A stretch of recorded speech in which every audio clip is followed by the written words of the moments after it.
Good evening and welcome to A Course in Miracles, text chapter 30, the new beginning. And we continue where we left off yesterday, and we continue with chapter 30.6, the only purpose. And this is very specific and very instructional, and also quite explanatory in terms of what is the world for, what is your life for, why are you informed, why are you here, why is there an appearance of a world. And it really starts to put it into perspective as into, what are you still here? Why are you still informed? Why are you still struggling? Why are you still struggling with emotions, sensations, feelings, thoughts, relationships, the world? Why are you struggling? And it brings us into the understanding of why you're struggling and what you must do in order not to. The real world is the state of mind in which the only purpose of the world is seen to be forgiveness. Now, the false world is the illusionary world of cause and effects, mental imprints, latent tendencies, unforgiven thoughts, and lots of stories, billions of stories, everybody carrying around a story of grandiosity or littleness, victimhood or victory. And we carry our little stories around us as badges. We're identified with the body. We're identified with separation. We may or may not believe in a higher power, God.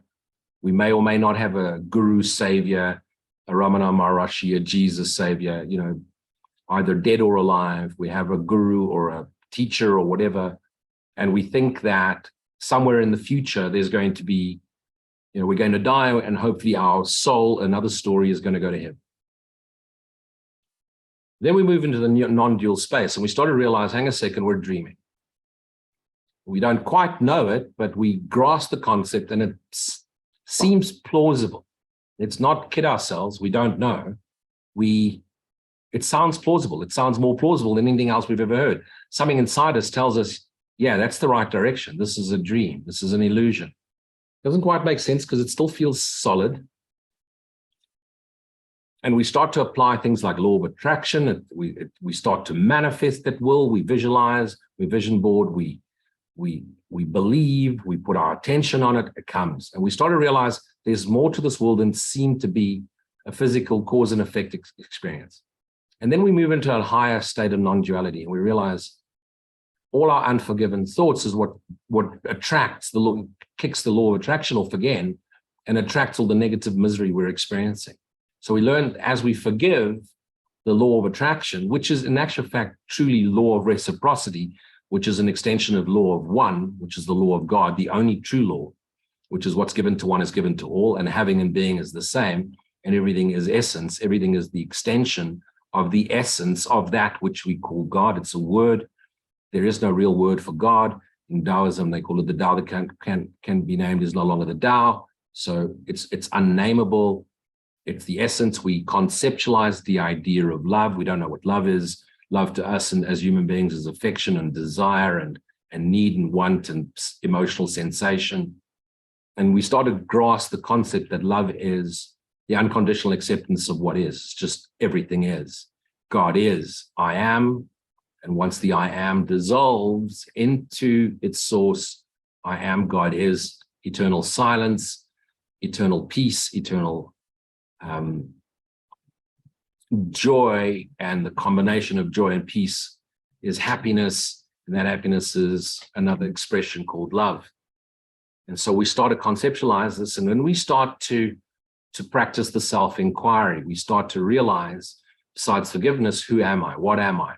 These questions are still dualistic, because who's asking, what am I? Who am I?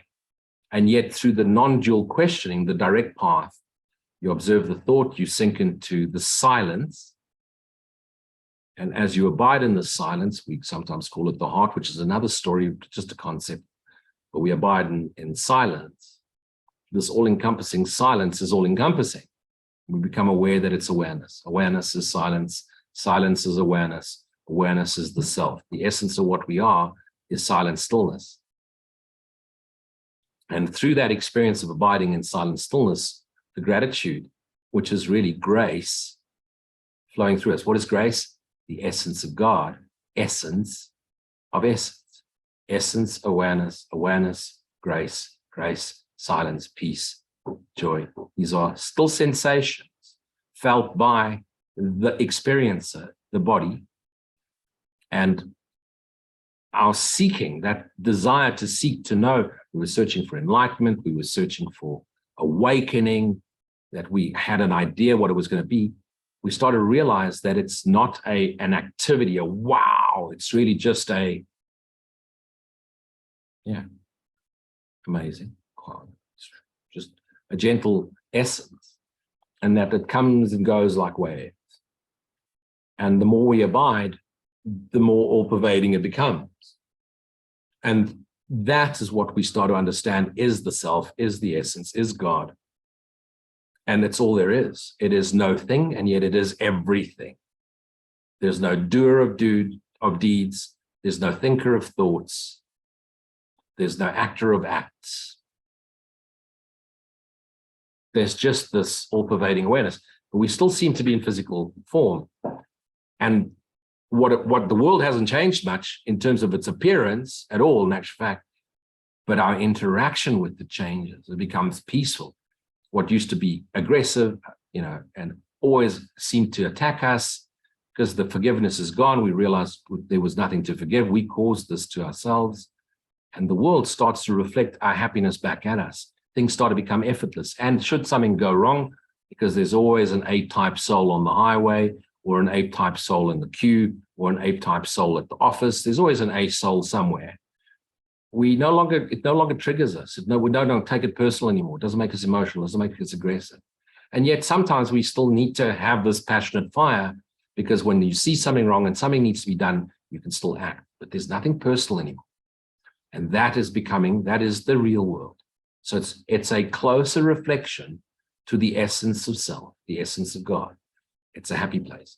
But we can't go any further because we're still in form. And God takes the final step. That's all we can do. And even that still remains in the realm of concept. It's still a story. But we realize that when we finally put this body down, now that that awareness is all pervading, we realize that when the body goes, the all-pervading awareness is there whether there's a body or not. It's like a space in the room. It doesn't change whether you put furniture or no furniture. The space in the room is the space in the room. The awareness is the awareness, whether there's bodies or not, whether there's celestial bodies or not. Awareness is awareness. So that is unchanging. And what is unchanging must be the permanence. And what is the permanence must be the source, must be the truth, must be God. These are still concepts. The more we abide, the more it starts to become our all-knowing awareness. But who's there to know? What's there to know? There's nothing to know. But it's really being ourselves knowingly, but it's less about the knowingly and more about the being. And the being isn't a physical thing. It's not an entity. It's just being in the isness of it all. And I'm now making up words as I go along, because now as we get into that non-dual awareness of awareness space, where even the word non-dual drops, and even the word God drops, and even the word essence drops, and even the word silence fades away and becomes a whisper.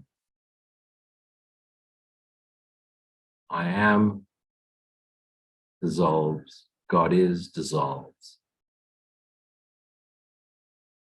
That's it. And now with this newfound awareness of awareness, and even that's a concession, we now move into the world. And so what was the world for?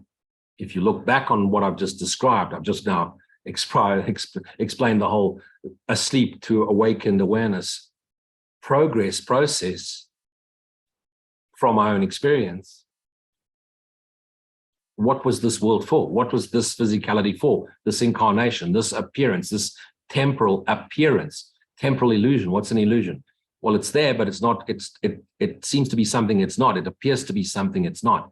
So what is this world for? It was simply here for forgiveness.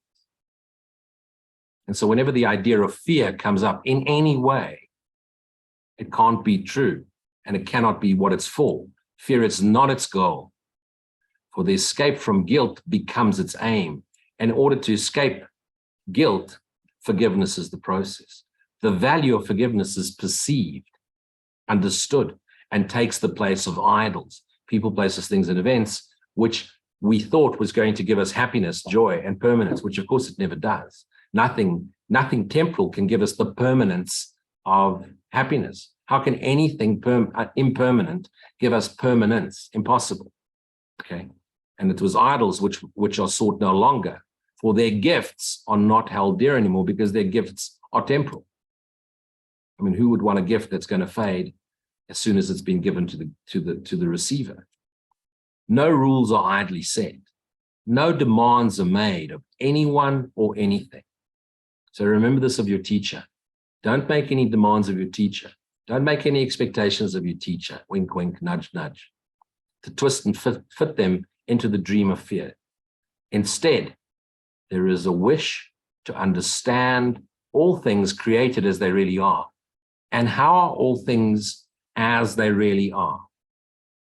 Now, I've already explained what the end result of the non-dual understanding is. The end result is awareness of awareness. So understand everything. Everything is the essence, which is that. Which is that. What's that? Awareness of awareness. And even that is a concession. And it is recognized that all things must be first forgiven before they can be understood. And then there's something beyond understanding, because who is going to understand when there's a non-dual space, when there's only the essence of God? When you go into non-duality, you realize even the word God is dualistic, because there has to be something for there to be a God. So there's only the essence of that which we call God. Who is going to understand when there's only that which in all things appear, and therefore is the knowing all of it, and yet there's nothing to be known, no thing to be known. Here is the thought that understanding is acquired by attack. And how can you understand anything by attacking it? Well, that's why we have control freaks in the world, because they believe that by attacking things and control things, that they will understand things. No, they won't.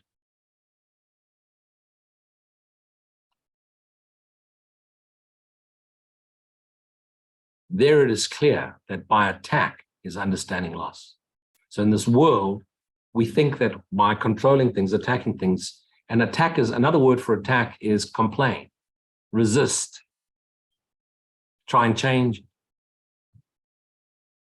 The folly of pursuing guilt as a goal is fully recognized. When you move into the new world, it is clear that if you attack anything, if you complain about anything, if you resist anything, you lose the awareness and the understanding. And pursuing guilt or holding someone else responsible and therefore attacking them is pointless. You lose the understanding, you lose awareness. And idols aren't wanted here, because you realize idols were made, people, places, things, and events were made to replace the essence of what we are, the essence of peace, love, and joy. For guilt is understood as the sole cause of pain in any form. So we don't want guilt anymore. And idols is what causes guilt. So we don't want idols anymore. We want what we thought idols would give us. What is it we want? We want happiness. We want peace. We want joy.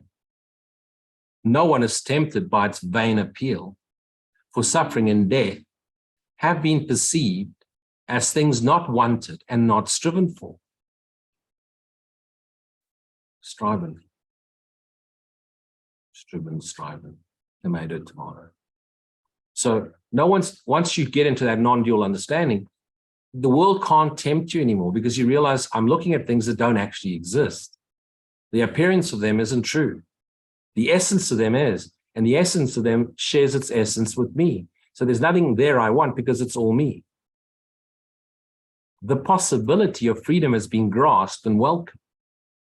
And that the means by which it can be gained can now be understood, because the means are forgive. Why? Because then you realize why you created it, because you're only forgiving something you've made. Once you realize you've made it, you realize what made it and why you made it. You were dreaming. You forgot what you were. So the forgiveness has brought an understanding of what you could be. Then you start to practice the neti-neti. I'm not this, I'm not that. You keep forgiving. You start to pick up on the mental tendencies, the latent tendencies, the mental imprints, the negative thoughts, the stuff you brought through in terms of your mental karmic imprints, which is from previous experiences, replayed in this lifetime, brought into awareness through your formative years, and then played out for the rest of your life. And it's the same story. You've been telling the same lie story. A story is always a lie. Even if the story is factually true, it's still a lie because none of us is true. So if you can tell me, I was born here, did that, blah, blah, blah, blah, blah, blah, and I'm X amount of years today, and it says so on your ID book, it's still a lie. You don't exist. You're a story. The real you is the eternal Son of God, the extension of God's essence. It's never changed. There's no story to that. Any story you tell about you, whether you're suffering or you did something remarkable, it's still a lie. And everything we do in our lives in physical duality form is to enhance the story and the storyteller, because the storyteller is actually in effect thinks it's a cause affected by effects, and yet it's an effect of a dreaming mind. And so the fact that the effect thinks it's a cause or an activity that could be real is a lie, because it's not real. So no matter what we say, it's not true. No matter what you think you feel, no matter what you think you sense, no matter what emotions you have, and whatever thoughts you have, they're not true. Because if there's no you as a physical body, who's the thinker? Who's the feeler? Who's the sensor? Who hears? Who speaks? Who sees? The world now becomes a place of hope, because you're starting to grasp the essence of being the essence, the extension, the essence, pure awareness, because it is the only place, because its only purpose is to be a place where hope of happiness can be fulfilled. And like I said, I don't like the word hope. It's my personal choice. So let's go beyond hope into knowing, and then let's go then beyond knowing and into trust. So its only purpose is to be a place where hope of happiness can be fulfilled. And I go beyond hope into knowing. Only purpose is to know. Be thyself knowing. And no one stands outside this hope. No one stands outside this knowing, because the world has been united in your awareness in belief. The purpose of the world is one. Now your awareness changes from a belief in separation to a belief of oneness. Now remember, belief's still a lie. So we don't want to just accept it. We need to know. And that's why the abidance, the silent stillness, is the greatest gift you give to yourself, to your brothers, and to your Father who created you. Because the minute you abide in silent stillness, you realize that you and God are the silent stillness. Don't believe me, please don't, because it could be a lie. It's just a concept. If you haven't experienced it, it's just a belief or a concept. So don't believe me, try it. And like I say, practice that meditation, and at least 45 minutes. And I say 45 minutes because you've got to abide until 45 minutes becomes like 2 seconds for you. And once that 45 seconds has been achieved, you don't even need to meditate ever again, because once that knowing comes, once the imprint is made of the essence, once the essence is all pervading, once the essence is known as yourself, as the essence which is aware of the essence, you can never forget it. Once you've tasted ice cream, you'll never forget it. And ice cream is temporary, one lick, and you remember it for life if you liked it. One dip your foot in the ocean, you'll never forget the sensation of water. You may never see water again, but you'll never forget what it feels like. One drink of water, you don't forget what it tastes like. One drink of Coca-Cola or Jackie D. That's it. It's imprinted. And so the essence of you is imprinted as the essence of you. And once awareness becomes all pervading, as the essence matches the essence, what else? So until the whole world has been united in this belief and purpose, the world is one, which we must all share, because it's our shared being. If hope be more than just a dream. And that's why we've got to go beyond hope and just another dream. We have to go into knowing. And then you have to practice that silent stillness until you abide in that awareness. And it becomes all pervading. And once it becomes all pervading, once you move into the non-dual understanding, once you radically move into the non-dual understanding,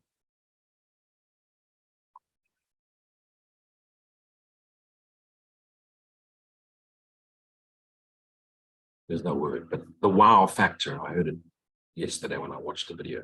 The wow factor of that is so overwhelming that there's all there is. And then there's no you, there's no them, there's no thing, there's no lesson, there's no story, there's no one to do anything, there's nothing to be done. There's just abiding. And that doesn't mean that now you just go and sit under the Bodhi tree and go, no, you still chop wood, fetch water, feed the kids, but you just do it with a sense of awareness.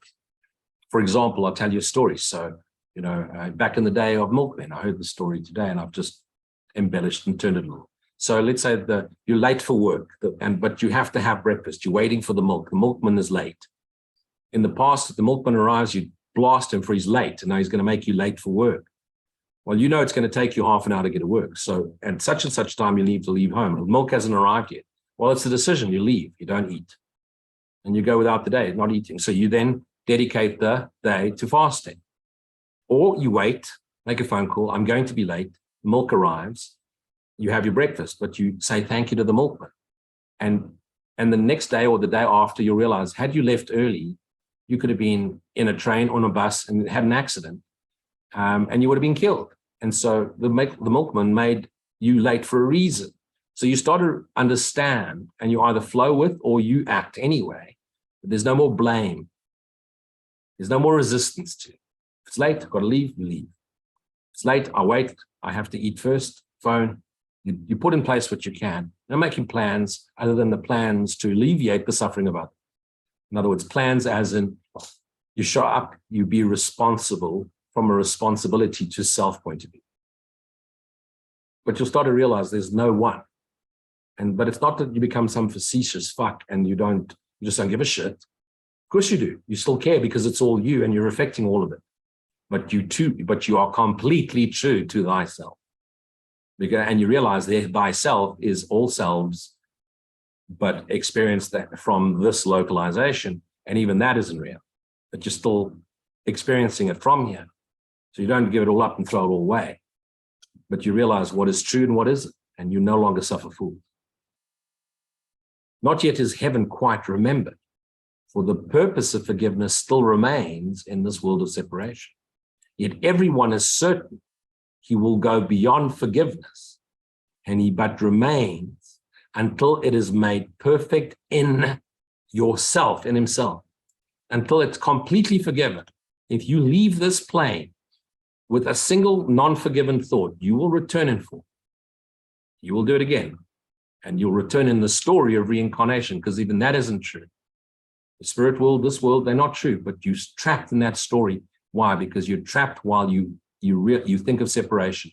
And realize this, if you have an unforgiven thought, you still believe in separation. Even if you grasp non-duality, if you have unforgiven thoughts, if you've got sad emotions, sensations, feelings, hurt, pain, guilt, fear, anything negative other than a neutrality of all of it, you will return. Why will you return? Because the story isn't ended. The story only ends when there's no storyteller. You get that? The story only ends for this storyteller when there's no more storyteller, no more story to tell. What is stories? Forgiveness, judgments, whatever, or the problems of the world. People, places, things, and things. He has no wish for anything but this. And fear is dropped away because he is united. He is united in his purpose with himself. And within himself is the self. There is a hope of happiness in him, so sure and constant, because the hope is already there, and so constant that he can barely stay and wait a little longer with his feet touching the earth. I asked you a question earlier on, and my question to you is, why should I be teaching you? What gives me the right to be a teacher? I don't want to be anyone's teacher. I don't consider myself a teacher. So why am I still opening my mouth? Why am I doing this? And you know I'm coming to an end of teaching and lecturing. That's come to an end now. Came to an end 6 months ago. I've continued because I gave my word, and I will see it through. And I'll make myself available for questions and answers, but no more lecturing, no more teaching. I will share my understanding. But why am I still here? is the answer. Yet is he glad to wait till every hand is joined and every heart is made awareness. Heart is awareness, self, Christ within you, made ready to rise and go with him. Because until we are all awake, I can't awaken. Because I is not an individual, I is all of us. And all of us is nothing, and nothing is everything. And so we all awaken as one, everything awakens as one, and nothing exists as one. And even one doesn't exist because it's just the eternal extension of that which is. To say one is to be in duality again, because for there to be one, there has to be a number. If there's a number, there must be more. And so there's just the ever-extending essence of essence. There's no one, there's no beginning, there's no end, there's no person, there's no thinker, there's no God, there's no Christ, there's no Jesus, there's no you. There's just the essence of light ever-extending, and light is just a concession for that which is peace. And peace is a concession for the silent stillness. Well, that's really now driving you straight into the very core of reality, the only reality there is. Everything else is a story. For thus is he made ready for the step in which all forgiveness is left behind. Once all forgiveness is left behind, disappearance, the dissolving of self, body, mind, illusion, the whole universe dissolves because there's only the essence. And the essence is not physical, and it's not temporal, and it doesn't change, and it's the eternal. And it's always now, it's always here. It's always this. The final step is God's, because it is but God who would create a perfect son and share his fatherhood with him. You see, this is a story. God the Father, God the Son is a remarkable story, and it's a lovely story, but it's still not true. It's still a story. There is no God, there is no Son. There is no Christ, there is no you. There is only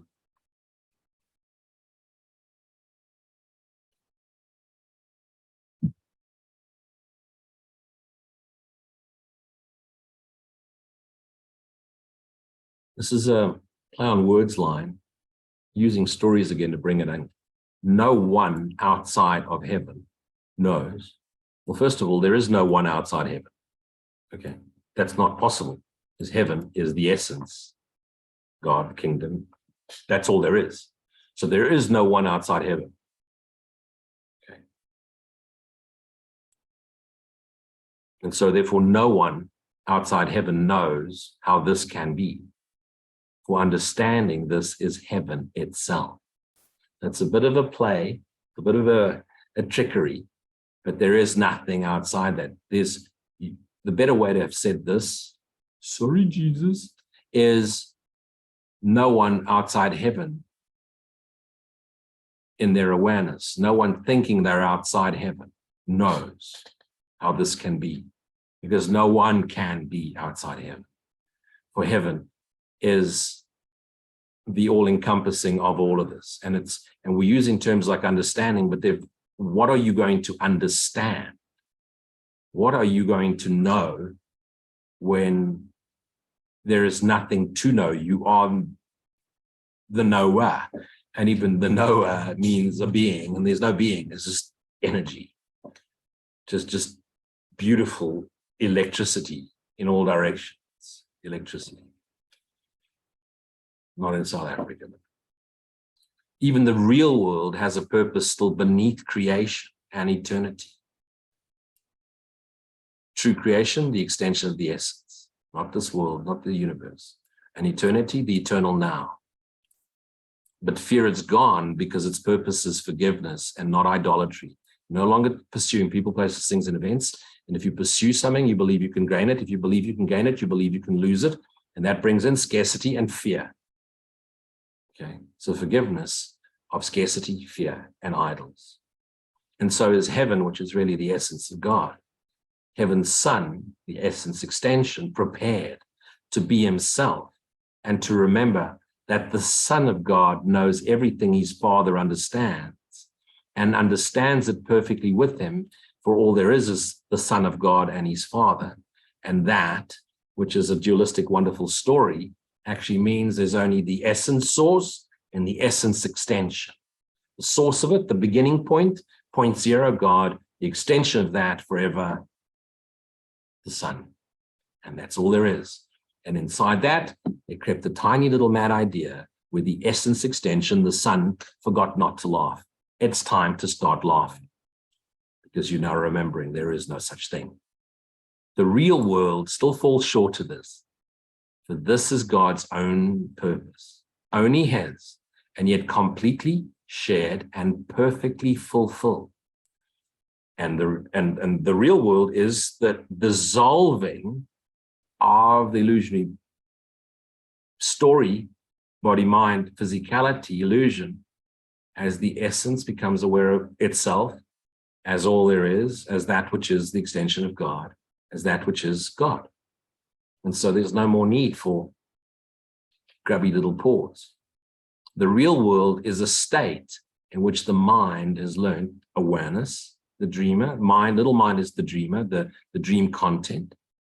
How easily do idols go when they are still perceived but wanted not?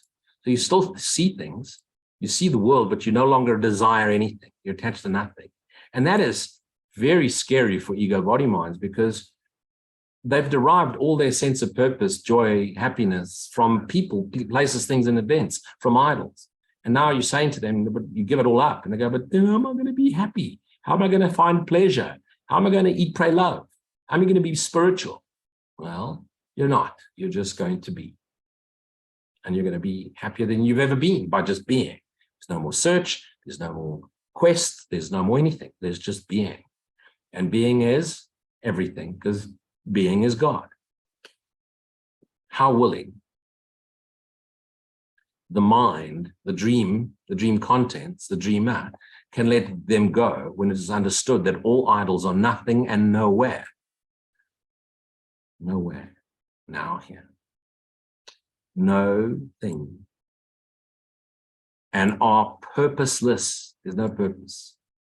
For only then can guilt and sin be seen without a purpose and as meaningless. For if this doesn't exist, then you've done nothing.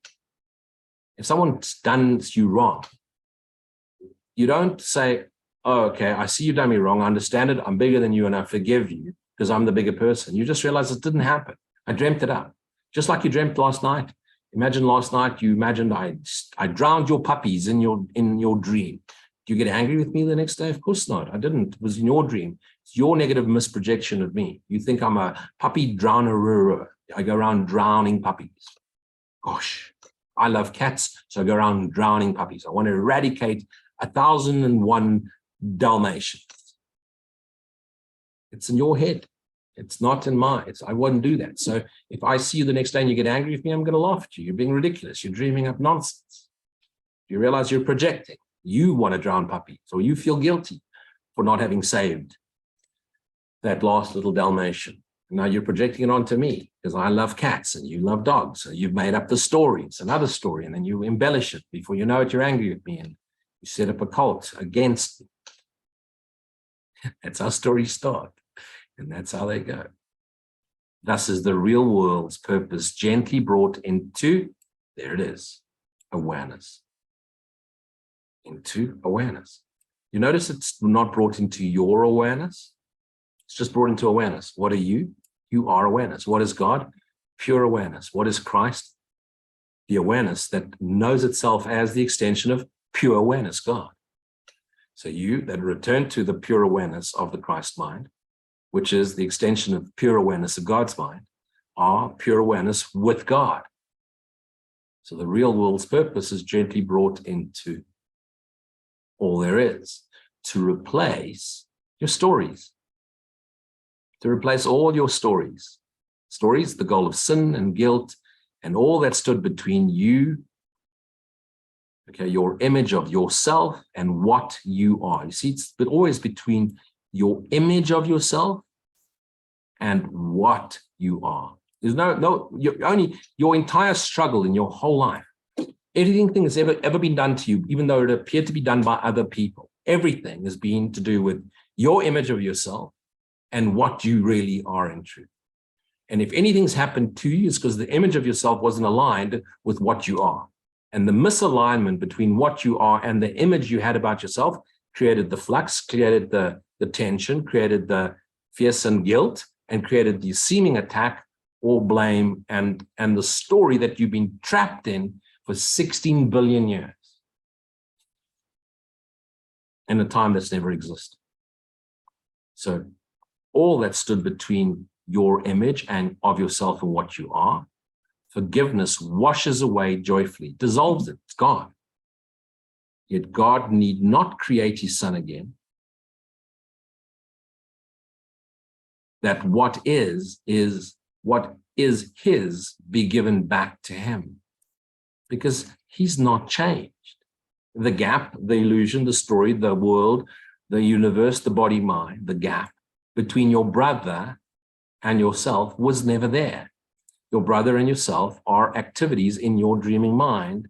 And once you awaken and only realize yourself as an extension of God's self, what is there? What is there? There's just the extension of God's self. Where's your brother now? Where's the stories? Where's the world? Where's the universe? And what the Son of God knew in creation, he must know again. And even that knowing isn't true because there's just the being of it all. But okay, we're telling a story of something that never happened. So it's okay to use words like that. When brothers join in purpose in the world of fear, they stand already at the edge of the real world.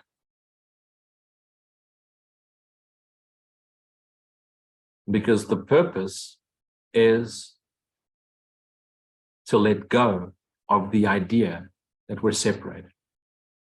And the idea of separation caused the idea of fear, sin, guilt, caused the idea of scarcity, caused us to fight for sovereignty, for authority of ourselves. And yet what is there? Just a dreamer dreaming all of this. Perhaps the activities, perhaps the appearances, perhaps the localizations still look back, but you, the dreamer, is awoken to self now and realize there are activities in your dream. And they think they see an idol that they want, yet has their path been surely set away from idols because you, the dreamer, are awakening. And all your dream characters have no choice but to awaken with you. And therefore, what appears to be your brothers are awakening with you. As you awaken, it all does.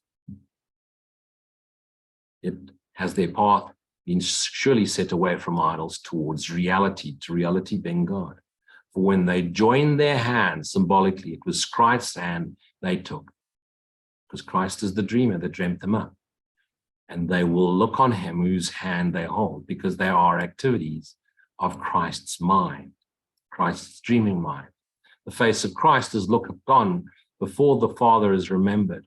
Why? Because it's being thyself first.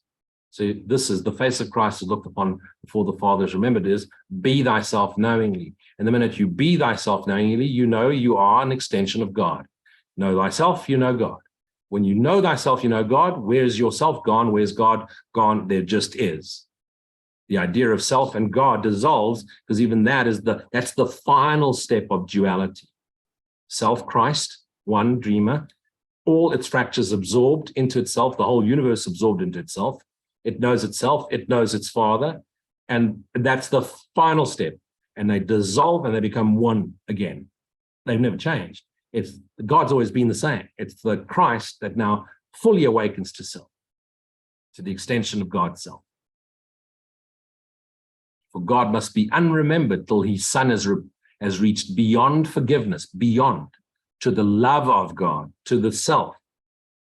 It is the love of Christ accepted first. It's known first. To accept is to know it. And then will come the knowledge they are one. And once beyond the knowledge is just oneness. Knowledge is gone. It's just the essence, ever extending. What next? There is no next. Who just asked that? But what happens then? Well, what if we dream again? Oh, who's asking the question? It's just the essence. How light and easy is the step across the narrow boundaries of the world of fear when you have recognized whose hand you hold. And remember, whose hand you hold is another way of saying who's dreamt this whole thing up. You have. And you, the Holy Son of God. You, the awake Christ mind. Within your hand within your understanding, within your grasp, it is everything you need to walk with perfect confidence away from fear forever and go straight on and quickly reach the gate of heaven itself, because heaven is the essence of what you are. And there's no real gate. There's no St. Peter sitting there. For he whose hand you hold was waiting but for you to join him, to remember yourself. Now that you have come, would he delay in showing you the way that he must walk with you? There's no walking, it's just being. His blessing lies on you as surely as his Father's love rests upon him, because he is you and God is him.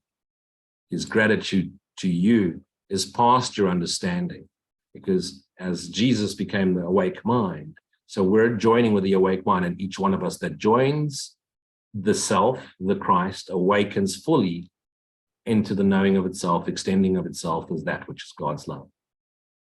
His gratitude to you is past your understanding, for you have enabled him to rise from chains and go with you together to his Father's house. You've never left. You're not going anywhere. An ancient hate is passing from the world. Beautiful line.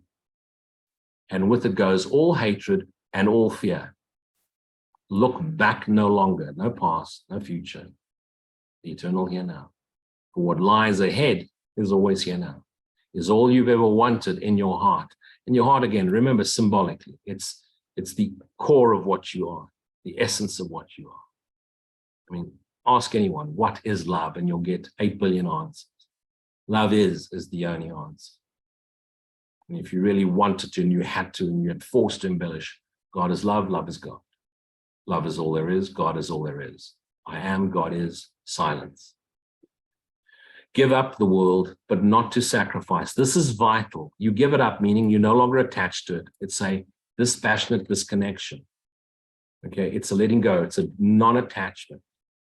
And once that non-attachment allows you to surrender into the core, there's no more attachment to it, but there's an all-embracing, encompassing, because you realize all of it's you. And that means you love all of it, because you love all of self, because you are love and self is love. And so love is love itself. There's no love of self. It's love of love itself. You don't sacrifice. You don't throw it away. You don't try and hide. You don't move to a cave.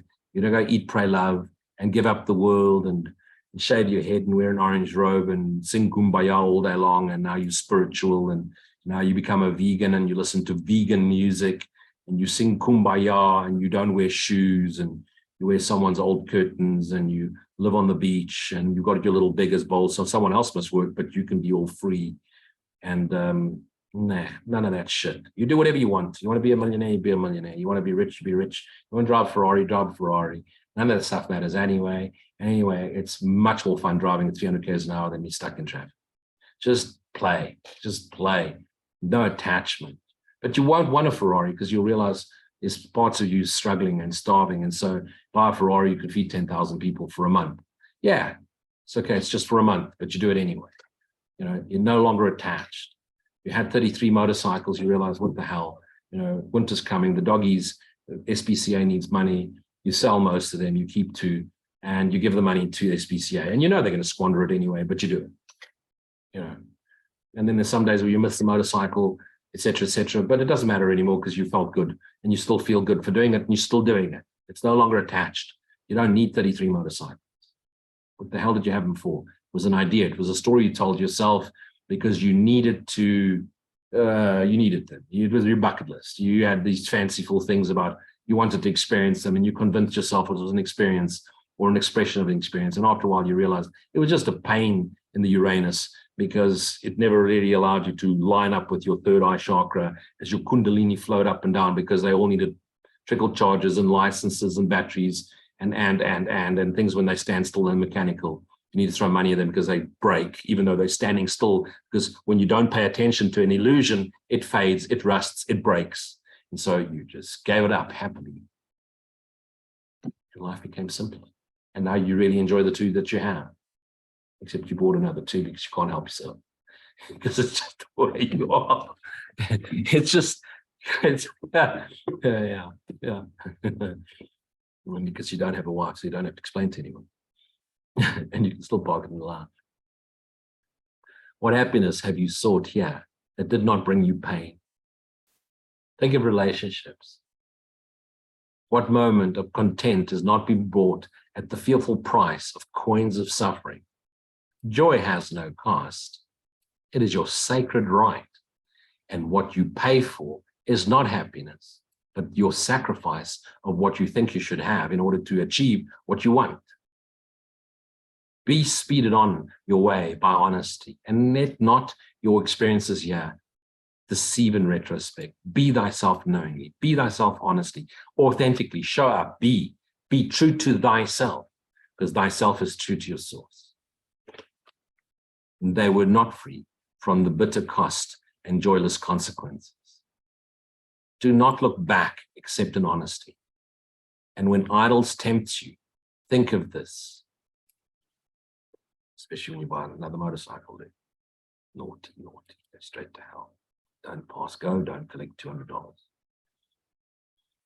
There never was a time an idol brought you anything except the gift of guilt. Actually, feeling guilty now for buying those 2 motorcycles. Fun if you're going to carry them out.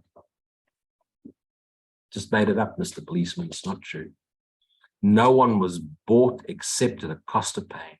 Not one. And no one, not one and no one was bought except at the cost of pain. Nor was it ever paid by you alone. And there, in conclusion, be merciful unto your brother then. And do not choose an idol thoughtlessly. Don't expect your brother to be something he's not. Don't do that to your teachers. Don't do that to your colleagues. Don't do that to your spouses and your children, your wife, your husband. Don't do that. Realize the Christ, the essence. Realize everybody's going through the appearance of going through their own turmoil. Be thyself knowingly.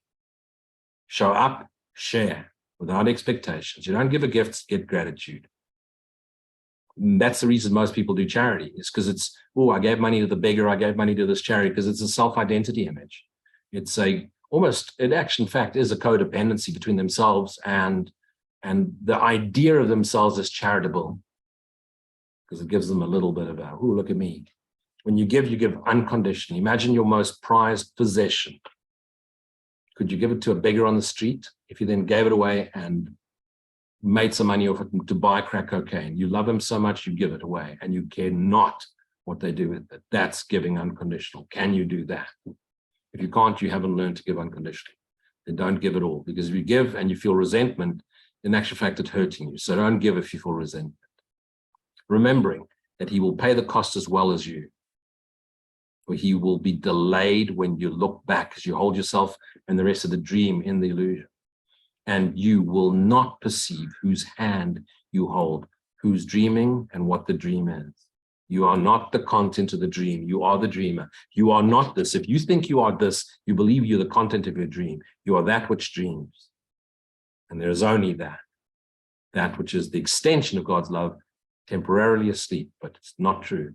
Awaken, Holy Son of God, and realize you but travel in dreams to a place you've never left, through a time that doesn't exist, only to remember what you've always been. Look forward then. Walk with confidence, with happy hearts that beat in hope and not pound in fear. The will of God, for that's all there is. The will of God created you, and the will of God is the extension of God, the extension of love. Forever lies in those whose hands are joined, knowing themselves as the Christ. Until they joined, they thought he was their enemy. They thought God was their enemy because he didn't give them all their wishes. They thought Christ was their enemy because he made them suffer, or he suffered for them. They thought their brother was their enemy because the brother was trying to usurp the power, the need for power, the autonomy, the need for authority. But when they joined and shared a purpose to release ourselves from the dream of illusion, fear, sin, and guilt, they were free to learn our will is one. And thus the will of God, which is our will, must reach to our awareness, for awareness is what we are, and awareness is the extension of God. Nor can they forget for long that it is but their own God is ours and we are God's. Stop there. Do some questions.